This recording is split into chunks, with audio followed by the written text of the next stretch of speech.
This is VSiN, the Sports Betting Network. This is Money Moves on VSiN, the Sports Betting Network.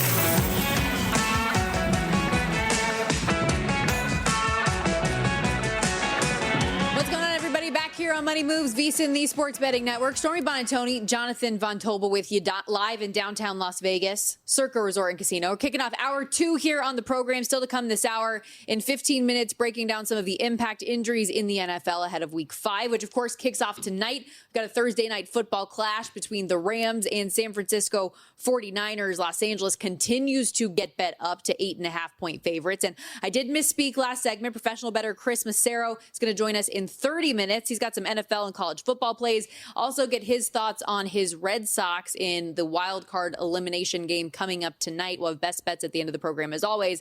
And while we're going to talk college football here with our next guest, he's also a big Tigers fan, so it's timely that the Tigers and Guardians are about to get underway. Chris K of Unabated joins us here on the Progressive Guest Line. Detroit a plus 112 dog in this spot after closing a series favorite, taking on the Guardians today. How are we feeling?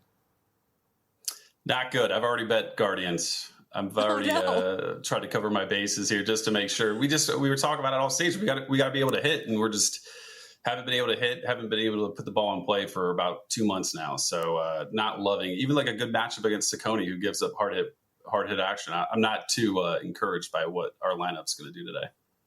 So, Chris, I'm really excited to talk to you. You've got a unique perspective here. We're going to talk college football from a player prop standpoint. I'm just curious, just generally, what does the player prop market look like nowadays in college football?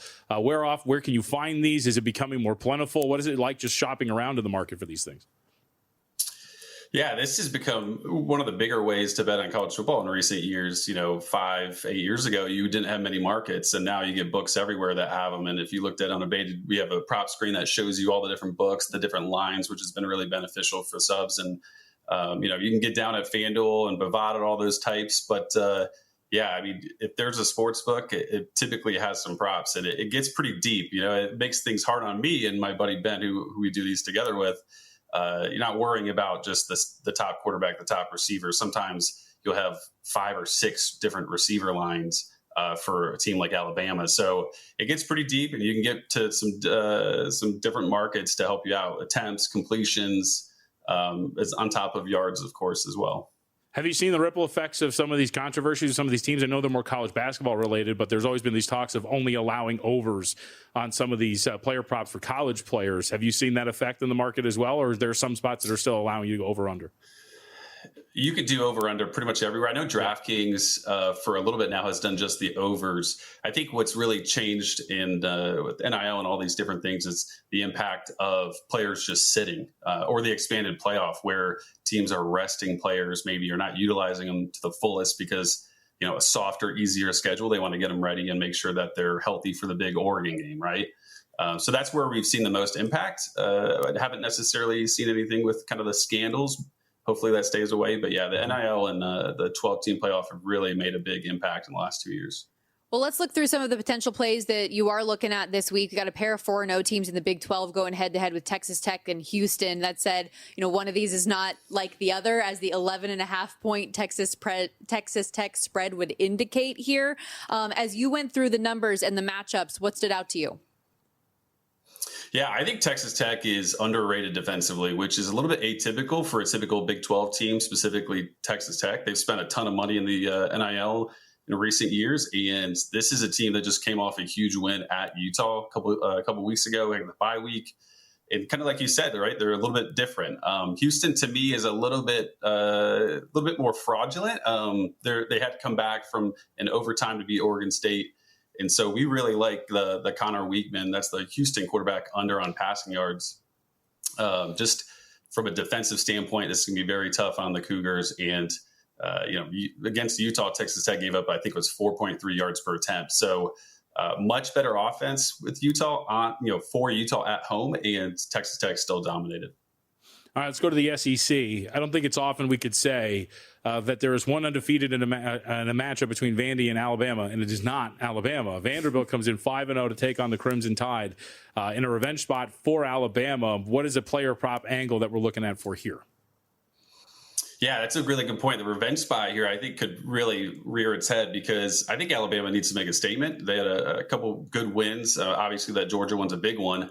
They need to keep going. We like Jeremy Bernard over 60.5 receiving yards. It's a little bit tight. We have him for basically 75 yards, and this number's been bet up a little bit.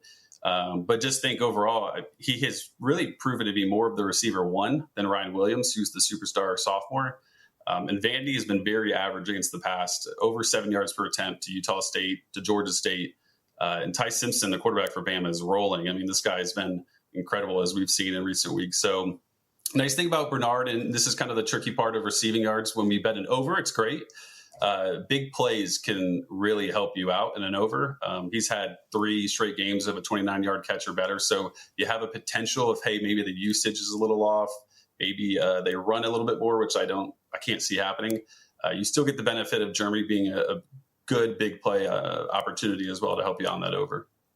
Alabama sitting 10.5-point home favorites in that spot against Vandy. Total 55.5 is Chris K of Unabated, college football analyst, joins us here on the Progressive Guest Line. You can follow him on X at Realist Chris K. And let's look to this Michigan-Wisconsin matchup. Speaking of the Tide, Alabama took advantage of Wisconsin's defense big time a couple weeks ago. And you think there's a player on this Michigan offense that can do the same way?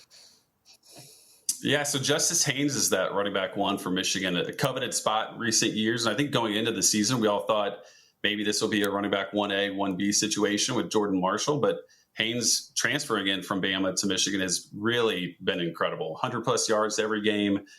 We like the over 90.5 yards. So a little bit deeper into it, we have him at 51% rushing share for the game. So looking at close games for Michigan this season, he's been at 50, 52, and 59%. So we feel really good and conservative on that number. And then the game script helps, right? The 17-point favorites, I think it is, or close to it. The implied team total is sitting around 30. So that means that they predict some offensive points to be scored for Michigan, which, as we know, not typically through the year, although Bryce Underwood has been impressive. So we think the run game keeps going. And if this game, for some reason, does stay tighter, we should see a full 4 quarters of Justice Haynes and a really strong performance on him. So projecting outcomes is very difficult already. I can't imagine how it is in a sport like college football where you get new faces every single year. And the reason why I ask this is my cohort here, Stormy Buonantony, is going to be on the sideline for Cal and Duke this week. That, of course, features Jaron Chiave-Sanga-Pulatele, who's been absolutely brilliant in this stint that we've seen it. We didn't see it coming, I think, for the most part. How do you handle players like that when they're just bursting onto the scene, they're freshmen, we have nothing to go on them? Yeah, so this is where kind of some of the player baselines and team baselines that we have from previous seasons come into play. You can look at different freshmen from past seasons and success in the P4 and try your best to put that into action.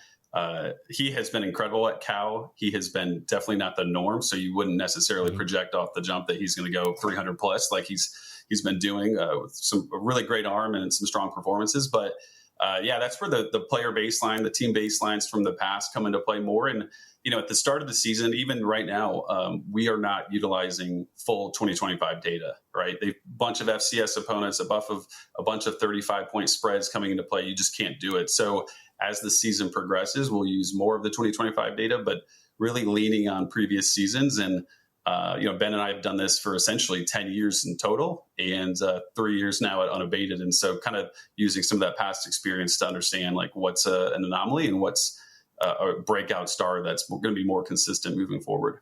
Is there a set week where you guys like will use fully the current season's data, or is it different every single year? It's pretty typical that we would probably do end of month 2. You know, beginning of November, you really get more of that conference play. Just in general, the markets are very beatable, I would say, in the first month because there is so many brand new faces and things like that. More data comes in, the markets are much more tighter, much better. But I would say, you know, November 1 is kind of that line where we say, you know what, like we're really leaning into it. We still have a little bit of past data, especially in instances, you know, where a coach or a system has been in play for many years, like think Sharon Moore at Michigan. Jim Harbaugh before that. Like, they want to run the football. They typically want to give their top running back 50% of carries or so every single game. So you know how they're going to play. So those are going to be more tried and true from week one. But as some of these things switch up, you can start to lean more on the 2025 data. All right, last one for me, because I like these type of conversations. This is kind of fun. We just saw UCLA change their play caller. How do you guys handle situations like that when projecting data for some of these players? Yeah, unless we know exactly the offensive coordinator and where they come from. Typically, these are like quarterback assistants, right, and things like that. What we'll do is use more of kind of like a league average. We'll look at kind of what that league average number might be and not stray too far from run heavy, pass heavy, things like that. Tino Sinceri leaving at UCLA, we all thought he'd be incredible with that Curt Cignetti coaching tree. I think he probably was a little bit more of a scapegoat. But we're going to revert back more to the conference and league average in a system like that. Chris, this was great. Thank you so much for the time. We appreciate it. This was awesome. Yeah, have you back anytime, and you can call me whatever you want. Chris K, Chris Macero works. I've been called worse.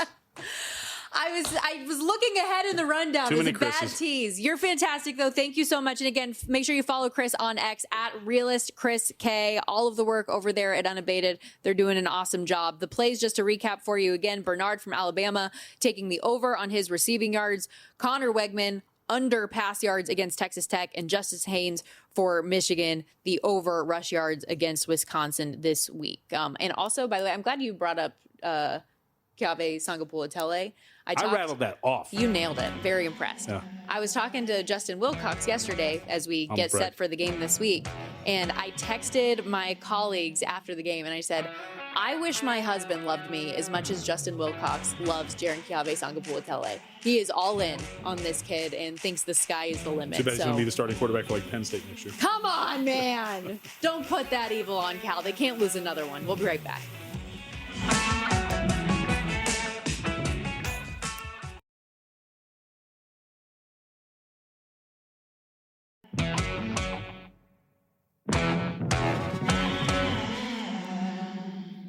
You're watching Money Moves here on VSiN, the Sports Betting Network. Back here on Money Moves, VSiN, the Sports Betting Network. We are underway in Cleveland. The first of 3 winner-take-all elimination games in the wild card today. Scoreless as we're just getting underway here, but Cleveland did close around a -132 favorite already. Live, -141. Total closed 7, sitting 7.5 now. So a little bit of strange movement on the live lines early here, but we'll keep tabs on this throughout the hour. Tabs will be kept. Tabs will be kept. I have so many tabs open on my laptop right now, by the way. Are you a big tab guy? The soda's not really that great, but I do open a lot of tabs for sure. Soda? There's a soda called Tab? Never heard of Tab soda? No. I'm pretty sure this is a thing, right? I think a lot of old people would. Yeah, Tab's a soda. Yeah. Here, let me see. So, game, where was it? There was a place in my memory that used to be out here in Las Vegas that it was like a soda bar. And so they would have all of the different types of sodas, and they would have like 20 to 30 different types of sodas on tap that you could try. The memory is escaping me. I'm surprised that you don't remember. My recollection, it was like a summer child like location, kind of like GameWorks. Remember when they used to have GameWorks? Something like that. But yes. Clearly, my parents didn't love me that I've never been to this place. I've never seen that can in my life. At me, JVT, at Storm Buonantony, have you ever had Tab? Is it still going? Remember Surge? No. Remember Surge? I was a big RC Cola kid. Oh, come on now. But I don't know. What you're talking about, though, sounds like, have you ever been to the Coca-Cola maybe that's what I'm thinking facility in Georgia? Okay, I don't know about Georgia. That's not here in Vegas. But in Georgia, like the Coca-Cola World or whatever, they have a gigantic room where they have all of the different Coke dispensers from across like all over the world. Yeah, the Coca-Cola place down on the Strip. They had one here? Yes. That did something like that? Yes. No way. And I think... Why did I waste my time and go to Atlanta, Georgia for that? And I think Tab was if I believe I have this correct, Tab was a that's Coke a Coke brand. Product? Yeah. Wow. The more you know. Yep. I'm stunned by that. I've never seen that in my life. Distributed by the Coca-Cola Some Company. of the flavors I tasted, though, were pretty disgusting. Yeah, very bad. Like, I don't know what y'all are doing in some of those other places, but it is not good. One can of Tab Cola on Amazon is $395. So we'll take that as a no. Yeah. That they do not exist anymore. On that note. Crew, if you want to pitch in, we can all split it. We can all get it. Oh. eBay, baby. We do have Thursday Night Football upon us tonight, and we will dive into that more a little bit later. We'll have our best bets at the end of the hour. Chris Macero has some thoughts on tonight as well. He's coming up in 15 minutes. But Brock Purdy is far from the only quarterback injury to be worried about this week. So, yes, we have Mac Jones going tonight. We know Joe Burrow is done for the foreseeable future. J.J. McCarthy is still working his way back. Jaden Daniels missed time, but he is reportedly medically cleared to play and plans to against the Chargers this week. Lamar Jackson, I don't know why John Harbaugh is playing the will he, won't he, day-to-day game. Yes, the market tells us that he is not going to play in this game. The swing we have seen on that number is significant. And Baker Mayfield with another DNP yesterday as well, popping up on the report. Yeah, take a breath here. Quarterback maker Mayfield did not practice. Cornerback Jamel Dean, wide receiver Mike Evans, defensive lineman Greg Gaines, running back Bucky Irving, safety Christian Eisen, quarterback Benjamin Morris, wide receiver Sterling Shepard, safety Tyke Smith, also all non-participants for the Tampa Bay Buccaneers. This is a 49ers-esque situation developing for Tampa Bay. Now, I think that Mayfield is probably going to play. If I remember correctly, he missed a practice last week and still ended up playing. He's He's like had this bicep. It's a knee and right bicep injury. However, I mean, it can't be the best as a right-handed quarterback to have a right bicep injury. I'm not entirely familiar with the anatomy of the human body, but having the bicep on your throwing arm be injured in some form or fashion probably can't be great. To a quick correction, he had 3 limited practices last week, ended up playing in all 72 snaps. So this is a little bit of a downgrade for a guy that did at least limited participation before they went and played the Philadelphia Eagles. But I think it just speaks to how bad this spot is for Tampa Bay. I mean, you come off of this game against the Philadelphia Eagles. You got to go cross country with a laundry list of dudes that are injured right now. You've got 2 key pieces in Godwin and, of course, in Wirfs that are making their way back. They've obviously played, but haven't really looked particularly great. No. So it's just everything here. And with the just adequacy of what the Seahawks have been, they've been a very good defensive team. They're coming off of long rest. I think it makes sense not only that we're here, but I don't know. I think it makes sense if we get to like that 4, maybe. I don't think 4.5, but I think 4, if it closes there, I don't think it'd be shocking outside of course, Baker Mayfield not playing. So question for you. Obviously, we're on a Thursday. This game's coming up on Sunday. So the amount of people that are betting into this is much less than what we're going to see tonight for Thursday Night Football, right? In a standalone game that is today. But looking at the bet percentages, 64% of the bets are coming in on Tampa Bay on DraftKings, but 76% of the handle on Seattle. So how much of this is like the public people that are betting this just see, oh, I'm getting more than a field goal on the Bucs, and they're a pretty good team. Why are they getting this full thing without realizing the total repercussions of the injury report? Of course, yeah, that could be it. I'm sorry, I'm laughing. We have so many tab tweets. Do we already? Yes. Do they think I'm crazy? No, I don't think so at all. There's a lot of there. It's disgusting. We'll read them off. But I think that's part of it. It's hard to, when you look at it from the perspective of the injury report, to kind of glean how much is going to be worth. Because here's the deal: even though these guys are all limited, maybe not participating, all of them could eventually play. So maybe that's part of it too, where you just believe that that's going to be the case. But I think that might be part of why you see some of those issues with the splits. Okay, what do you think about now? Jaden Daniels back with the Washington Commanders this week in Los Angeles, taking on the Chargers, a Chargers team that just got upset by the Giants and lost a critical piece up front in Joe Alt. Yeah, that to me is more like, obviously Jaden Daniels being back is very big against a good defensive team. To me, though, it's more about Washington did kind of stock up on some of these pass rushers. They might be a little bit old, but they can rush the passer. They can get after guys. And if it's going to be a depleted offensive line, which it is going to be the case, it looks like, that's probably something that works in Washington's favor. I think it's at the very least why you're sitting here at 2.5 and you're not going to get to that 3. I think a lot of people would be keen on grabbing that with the Commanders. I think that you can make the case for this game to potentially go over as well. I don't know about you, but I haven't been overtly impressed with this team defensively as a whole. They do have the pass rusher. I'm talking about Washington, that is. They do have the pass rushers in name, but in terms of statistical output, the Commanders come into this 23rd in the NFL in terms of expected points added defensively. And Herbert is obviously one of the better quarterbacks in the NFL. With this scheme, I think you can make a case that this is a defense that, much like last week, after the Falcons got shut out against the Carolina Panthers, went in there and looked pretty good on offense against them. So maybe a lean to the over for me, but I think you can make the case that this is another kind of stuck in the mud sort of performance potentially for the Chargers. But that to me is the big one, is just, is he going to be Herbert pressured constantly down to down?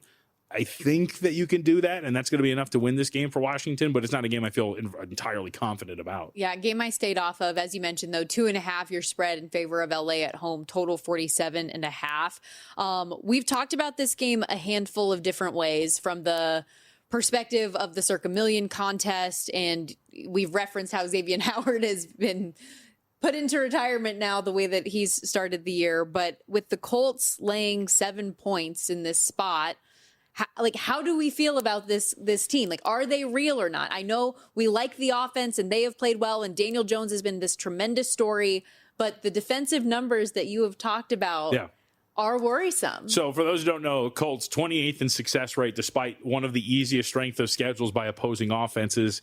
They have, let me double check this. The Colts have one of the, let me double check and see where we're at here in terms of the defense. I lost it. Oh, here it is. 28th in defensive rate, and 31st in terms of strength of schedule. So, like, the second easiest slate of offenses in the NFL they have faced, and yet they're in the low 20s in terms of defensive success rate. So that's a problem. I think you made a really good point when we talked about this in the first hour. Xavier Howard retiring isn't really that much of a downgrade because he wasn't really great to begin with, so it's not like you're freaking out too much about it.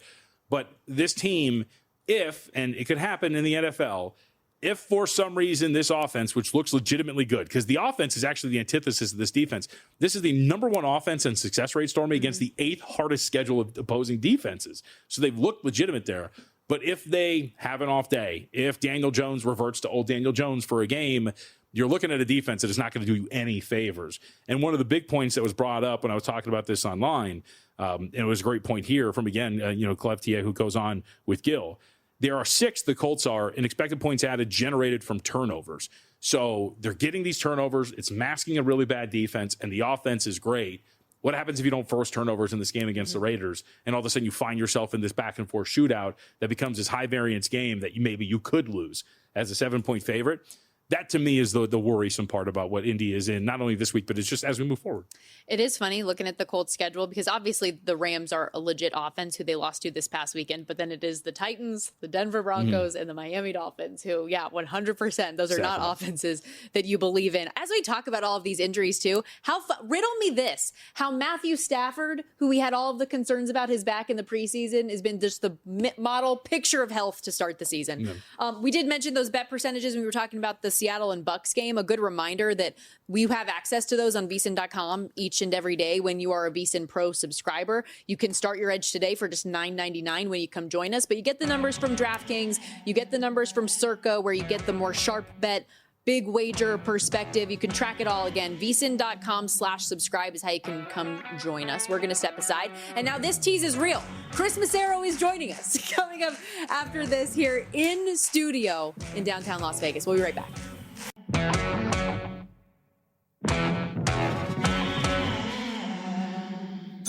You're watching Money Moves here on VSiN, the Sports Betting Network.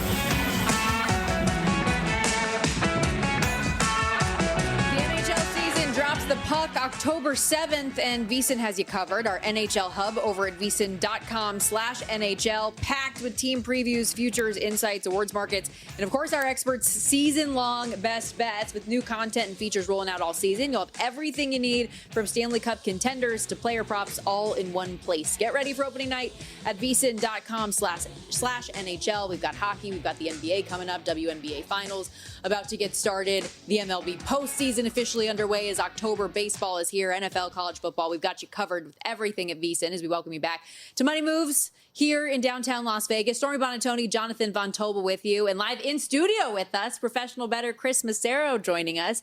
And your Boston Red Sox about to get going tonight. How you feeling? A little nervous, but as I was saying between the break, it's been some exciting baseball the last couple of days. And it hasn't felt like this in a while, and I think I echo the sentiments of a lot of Red Sox fans. It's been nice to get back into meaningful games in October. They kind of gave one away last night with some shoddy fielding, some dumb base running. And they got a young kid on the hill tonight, so we'll see what happens. I kind of like him over 3.5 strikeouts. Connolly Early, kid from Virginia. He's got 29 strikeouts and only 19 in the third inning. So I feel like as long as he stays in the game, he's going to get the strikeouts. That's the big question. How does he do? He's never really faced a real road. He's never actually been on a real road game in a major league stadium because his opening game was at the Sacramento A's park. So pretty big moment. Yankee Stadium, rookie. I'm excited. I think it's a crazy game. You got Schlittler versus Connolly Early, two guys no one's ever heard of before, like 3 months ago, and they're going to be the deciding factor in who goes on between Red Sox and Yankees. I was going to say, for the two biggest brands. So what's Early? You like the strikeouts. What's his overall profile? Like, what's his stuff? What does he look like? He's not like 100 fastball, but he's got nasty breaking stuff. He just mixes it up really good, and he's a lefty. So I think they're going to keep him in a little bit longer because they don't want to be dealing with a lot of that short porch in right field for Yankee Stadium. So I think he stays in 5 innings. If he stays in 5 innings, he's definitely going to get the Ks, but that's the big question. Bayo got taken out after 29 pitches. If the Red Sox walk out in those green uniforms tonight, cancel the season. No, the yellow ones, I would cancel the franchise. Yeah. But no, they better be in the regular uniforms tonight. Hopefully we get an exciting game. I tweeted out on Tuesday, even if the Yankees had walked it off, that was one of the best games I've seen all season and probably in a long time. So exciting. It is crazy. Like historically, like they're so even in postseason games. It's like 13-13, 7-7 here in Yankee Stadium. But because what you said about the pitchers, I mentioned earlier, 24 and 23 years old. These guys can't even rent a car, and yet they're playing in a rivalry winner-go-home game. It's crazy. Yeah, and I liked what Early said last night. They kept asking him like how he felt, and he goes, "I'm excited. I can't wait to get out there. I'm excited. I can't wait to get out there." So we'll see. We'll see how excited he is come 5 o'clock. Maybe tonight. when they're young, it's like you don't know what you don't know, and just like get out there and let it go. Pretty much. All right, let's get to tonight. I'm trying to convince Stormy, and I think I have. Yeah. Rams in Survivor tonight. I think we're going to go in that direction. We have a show entry. What are you going to do? Yeah, I'm going all my entries and with the Rams tonight. I was going to go all my entries even before all the news, but now I think it's like a no-brainer. I'm just hoping a lot of people aren't paying attention and don't put their picks in because I don't really see how without Purdy, without Jennings, without Pearsall, without Watkins, I'm not sure what's going to be happening in this game. I almost feel like they shouldn't even play McCaffrey. Like, why are you going to risk him with? Are you really going to win this game with Mac? It's like I'm a Patriots fan too, so we have Mac Jones and Kendrick Bourne. Yeah. That's a combo. I know you're a San Fran fan, Stormy, so I'm not trying to like poo-poo the team or anything. It's just one of those games where it's just like a short week. These games tend to be sloppy and go under anyways. I don't see much scoring. I would even like maybe look at a Robinson prop for running over just because. Do you really want to get McCaffrey hurt in this type of game? I feel like you don't. I just think this is an easy, take the free square with the Rams type of game. Granted, you could use the Rams in Week 9 versus New Orleans, but that week you could also use Green Bay against Carolina. So that's why I'm going to go all my entries on the Rams tonight. Yeah, listen, I don't take offense. It's looking bleak right now on the injury report. It's no secret. And because you mentioned you hope people don't get their picks in today, how surprised are you at how many people just haven't gotten their picks in at all? That we had 24 no picks again last week. It's amazing. The no picks went up from week 2 to 3, or 3 to 4, which makes absolutely no sense. I don't know if people just it's just out of sight, out of mind, or they're just not that into it. They get into a pool but I mean, for $1,000, how do you not, if you don't have a proxy that's kind of crazy, and most of the proxies, like I use Vegas Matty, and he's tremendous. And I'm a very busy person on these Saturdays. And he's like, "Chris, you got to put your picks in." I'm like, "Oh yeah, sorry." Yeah. And I just, so most of these proxies, they don't want you to get knocked out because they're hoping that you win, so you can get some sort of tip at the end of the season. So for people to have 24 with that type of money, it's absolutely crazy. All right, let's stay in the NFL before we get to college. Your New England Patriots catching 7.5 now against Buffalo. I know you got a better number. You think it's still playable here at 7.5? Oh, I think it's more than playable at 7.5. I have Patriots +9, played it right away on the open. I know we're at 8, 7.5. Listen, if you take out the Jets game that Buffalo played, their defense is shoddy at best. I mean, they're giving up 5.9 yards of play. They're giving up 6 point yards per rush, 30th in the NFL. I think this is a breakout game for this Patriots rushing attack. I think Travion Henderson might have a big game. If you look at who they played too, I mean, they should have lost. Buffalo should have lost to the Ravens. They beat the Dolphins, but that game was shaky. The Dolphins had the lead. They had every right to win that game. They were neck and neck with the Saints last week. And I mean, if you look around, I mean, I'm not saying go crazy, but I just made a couple bets when I walked in, just some pizza money bets. I mean, Buffalo is minus 5,000 for the division. Their schedule, I mean, the Patriots, say but the Patriots somehow win this game. They play at New Orleans, at Tennessee, Cleveland, Atlanta at home, at Tampa, the Jets, and at Cincinnati. Yeah. The Patriots are 13-1 here. If you look at the stats, Drake May, 91 to 123, 74 completion percentage. Allen, 85, 121, 70%. Both about the same yards. Both have 7 touchdowns. Allen's minus 120 at Circa for MVP. Drake May is 100 to 1, 95 to 1. I'm not saying Drake May is going to win the MVP. I just think these odds are kind of skewed. I know they probably don't want any more money on Buffalo, but I could see the Patriots winning this game. I just don't think Buffalo. I think Buffalo is just ripe for the taking right now. They're not that good on defense. They have so many injuries. I don't think their offense is that great. And if you look at the Patriots, they're only giving up 3.3 yards per rush. I think they might have a good defensive game plan to try to keep Allen in the pocket, eliminate his rushing. I mean, it's not like Buffalo has like dynamic weapons. I just think they kind of bully teams. And I think the Patriots are, I mean, +9, +7.5, +8, 7.5 and 9 are pretty much the same number. Although a lot of teams are going for 2, so maybe it could land on 8, but I think Buffalo is ripe for the taking this week. I would agree. And as Stormy will know, I'm about to say, this Patriots team should be 3-1 after that disastrous Steelers game 2 weeks ago. They just hang on to the football. Well, that was my best bet in the VSiN contest that Friday. I mean, the over was the best bet. I mean, 2 plays inside the 5. They get picked off in the end zone to end the first half. Then they give the ball to Stevenson, who already fumbled. He fumbles again going across the goal line. Then they don't get the 4th down, which the guy was a half yard short. So I agree with you. I think Patriots should be 3-1. Buffalo could questionably be 3-1 or even 2-2. I just don't understand the odds in this game. I feel like getting that many points to the Patriots, and over team total of 19.5 I saw today. I mean, that I definitely think the Patriots are going to score 3 touchdowns. Yeah. There are still some 8.5s, by the way, at DraftKings, at FanDuel, a handful of those books. If you do like the Patriots on the money line, too, just get the outright upset, +340, that price that's available. We had Paul Bovey on the show yesterday, and he liked this Colorado TCU game over, but he said, blame you for that. Okay. You are all in. So why do you like that over? So we have a thing on Sunday morning or Sunday afternoon when the lines pop out. We kind of like shoot each other a screenshot on who we've played. So I think this is more of an eye test game for me. I've seemed to have watched a lot of Colorado games and TCU games. Colorado's defense is terrible, especially against the pass. And I didn't realize how bad TCU's defense was last week until I saw Arizona State, Sam Leavitt, and Jordan Tyson go up and down the field. The guy was wide open all game long.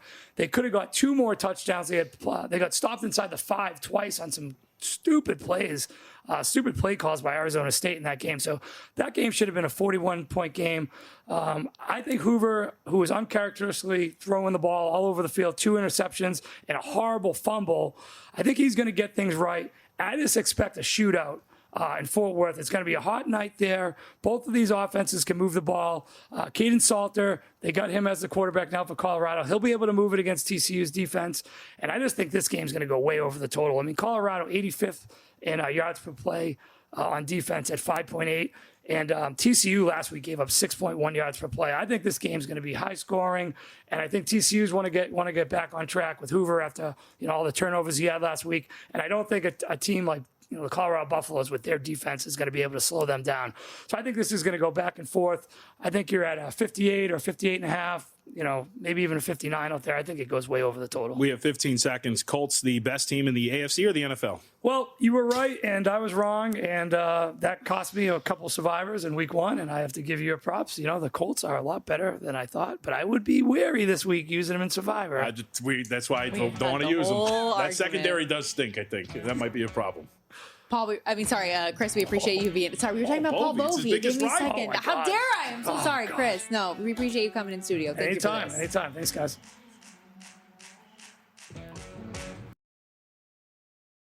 Are you interested in effortlessly growing your Bitcoin portfolio?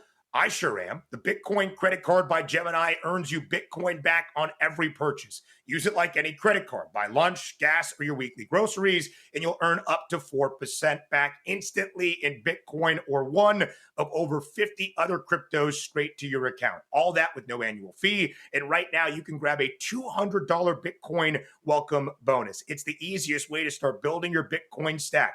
Go to Gemini.com/card to learn more. Terms apply. See the link in the description for more information regarding rates and fees.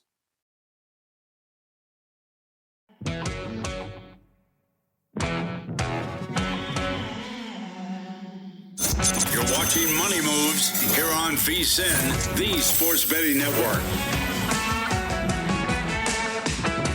Still scoreless in Guardians Tigers as we welcome you back to Money Moves on VSiN, the Sports Betting Network. Win or go home, the first of 3 wildcard games that are going to wrap up today. The Dodgers obviously pushing through already yesterday with their win over the Cincinnati Reds.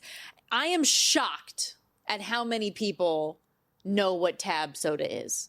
I have never heard of this in my entire life. You show me a picture of the pink can, for sure never seen that can before. Yet I don't know if we've ever gotten this much social media traffic on something. Macero knew exactly what tab was as well. He walked in, he was like, oh yeah, it's like the 80s, the pink can. He knew right away. Absolutely. Yeah, it's a thing. And and we have confirmed that Isaiah Wrinkle, as we were talking about, it's a Coca-Cola factory across from New York, New York. They used to have the big room like you're referring to. I guess they have in Georgia.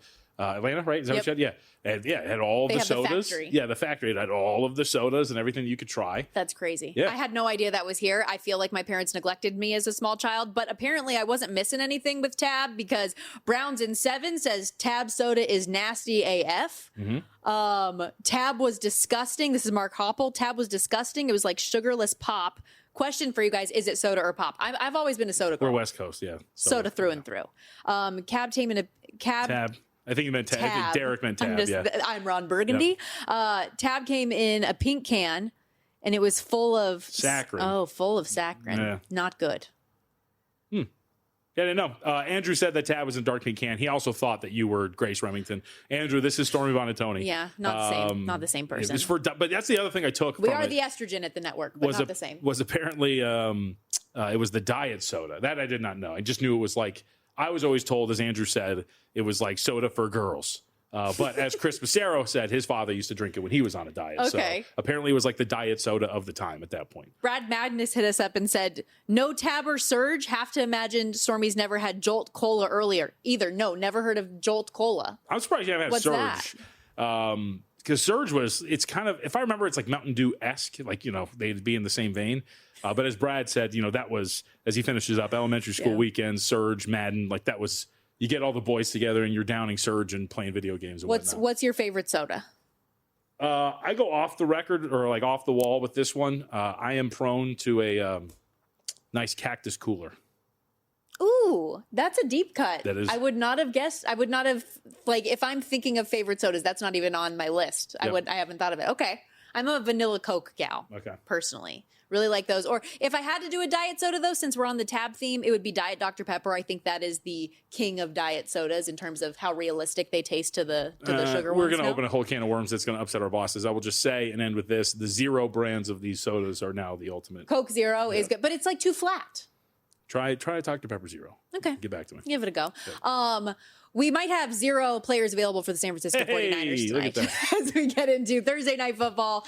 49ers, Rams going head-to-head. I mentioned earlier this 49ers roster feels like it's being kept together by an Elmer's stick of glue with how many guys just continue to go down here. No Brock Purdy. It's going to be Mac Jones, Juwan Jennings out, Ricky Pearsall out, still nor George Kittle, Nick Bosa unavailable. Like the list goes on. And some of these depth pieces as well in the wide receiver room that aren't available. So I know Chris Macero brought up the comment with Christian McCaffrey, like how much do you really even play him in this spot if you don't have that? I would say we play him a ton, right? Like I get where he's coming from on that. Why did you hand me the phone? You want me to push the button for this? Push the button. Let's go. Are we in or not? For anyone who hasn't been with us earlier on the show, JVT wants to push the Rams for Survivor tonight against the 49ers, and I can't disagree. But you can't make me push the button on this. It's the same thing. I think that's just emotional damage. No, this is totally on me. And to finish your point, as you ruminate over this and think whether or not you want to do it, I would say yes. If you go back to, as I mentioned, it was week 1 against Seattle. He had, I think, 29 total touches. Christian McCaffrey did. And that was when they were much healthier than they are now. That's when Kittle was playing and obviously got hurt in that game. I would be shocked, and that's why I was trying to find a total touches or attempts plus. I get the injury concerns, but he's going to use the ball a ton. Yeah, there's got to be it. I guess maybe as I thought Macero brought up a break point, which is not that they're going to rest him, but that if this gets out of hand, do they just start to take the workload away from him, and that's how you get burned. So we'll see if that is ultimately the case. But I would think that if you're just kind of in the game, this slates to be a 30-ish touch type of performance from Christian McCaffrey. I do have a couple plays Don't as we get to our official best bet. You press it. You can't make me press it. It's just rude. Do you agree? I will agree. We can do it. All right, we're in. Our best bets is always presented by GBank, though, the official bank of VSiN. And I accidentally picked the Panthers. Don't you put that evil. I mean, I know you like them this week against Miami, but geez. GBank, built with sports bettors in mind. And right now you get $50 in cashback rewards once you're approved and your account's open with a GBank Visa signature card. I know we talk about this all the time, but most credit cards treat sportsbook and gaming transactions as cash advances, even when it's your own money.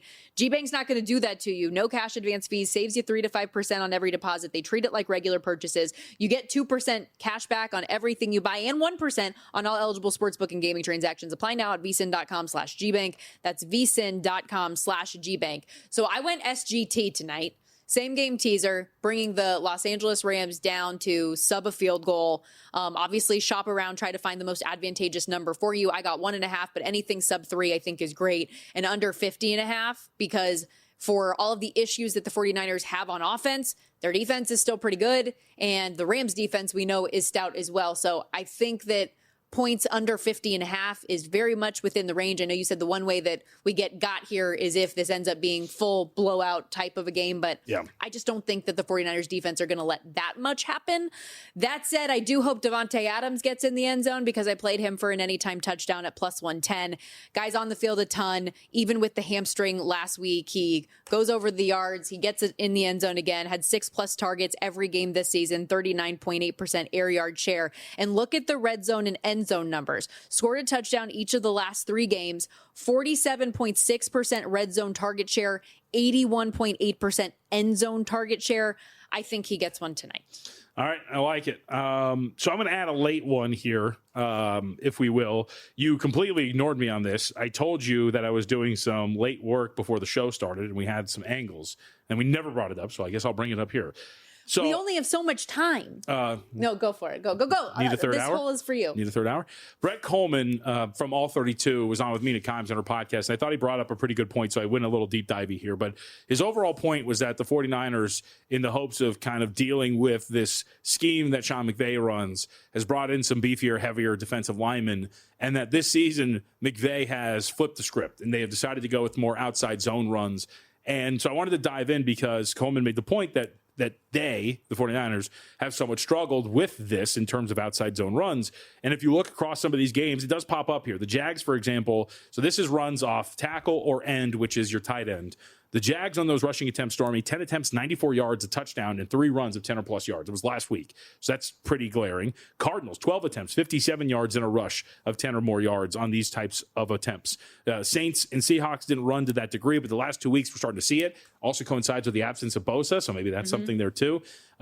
In totality for the season on runs off tackle or off end, 49ers are giving up 4.5 yards per carry. They've given up 5 rushes of 10 or more yards and a touchdown.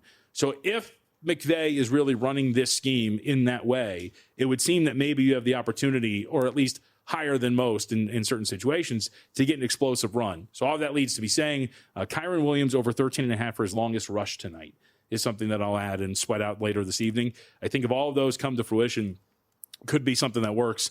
In rushes off left tackle, he's averaging over 4 yards per carry. In rushes off the right tackle, he's averaging over 5 yards per carry. And in rushes over on the right end, he is averaging 5.3 yards per carry. So well over 4.5 yards per rush for Kyren Williams on these types of attempts. So if that all works, should go over 13.5 for his longest run tonight. Do you know what his anytime touchdown price is tonight? What is it? Are you quizzing me or you know? No, I know. Are you curious? I was curious what it was because looking at all of your numbers, it's like, okay, maybe we can get one in the end zone too. Minus 170 for an anytime. I mean, they're such big favorites. He's obviously the lead back. Like all those things factor into a pretty heavy price for anytime touchdown. What's first touchdown? How about that? First touchdown plus 370 to have 2 plus scores plus 320. He's only got 2 touchdowns on the year though. Yeah. 1 receiving, 1 rushing. So I don't know if I would want to lay that much for him in that spot, especially considering the run defense for San Francisco has at least in general been a little better. So you out tomorrow? I am. Yes, out tomorrow. But I will be... Not even 10 minutes to spare, huh? I'm going to be in the middle of everything at that time. But I will be on the VSiN Saturday college football tailgate show with Tim. I'll give some more thoughts on the Iowa State situation as they take on Cincinnati, as well as my game, Cal Duke. Last minute here, I did just want to say, and I didn't want to make it put it out here on the show until or unless Brian made it known publicly. But Brian Ortega, for our daily listeners, you might have seen on social media, he is no longer with VSiN and no longer with our show specifically. And I just wanted to thank him for all that he's done with us. He's been with Money Moves since the inception. He is awesome. He's creative. He was a great colleague and friend to work with. Really rooting for him in whatever ultimately ends up coming next. Bittersweet too. So while we don't have Brian, we are welcoming Justin Emery to our team and very excited to have him be producing the show moving forward. So thank you to Brian for all that you did for us, buddy. You're the best. That's a wrap for us today. Follow the Money coming up next with Mitch and Paul.